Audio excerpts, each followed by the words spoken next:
এই দেখুন বন্ধুরা, আমাদের সর্ষে করলা কারিটা একবারে রেডি হয়ে গেছে। আমরা সার্ভ করে দিয়েছি। কেমন হয়েছে জানাবেন। রান্নাটা যদি ভালো লেগে থাকে আপনারা বাড়িতে একবার ট্রাই করতে পারেন।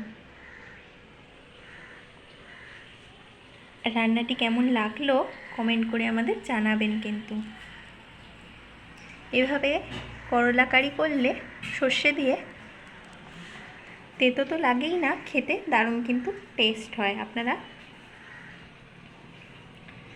রান্নাটি ভালো লেগে থাকলে আমাদের চ্যানেলটিকে লাইক, সাবস্ক্রাইব, শেয়ার করবেন। আর ফেসবুকে আমাদের পেজটিকে অবশ্যই ফলো করবেন। ভিডিওটি এতক্ষণ ধরে দেখার জন্য আপনাদের অসংখ্য অসংখ্য ধন্যবাদ এবং অনেক অনেক ভালোবাসা। আজ তাহলে আসি, আবার দেখা হবে অন্য কোনো দিন নতুন কোনো রেসিপি নিয়ে।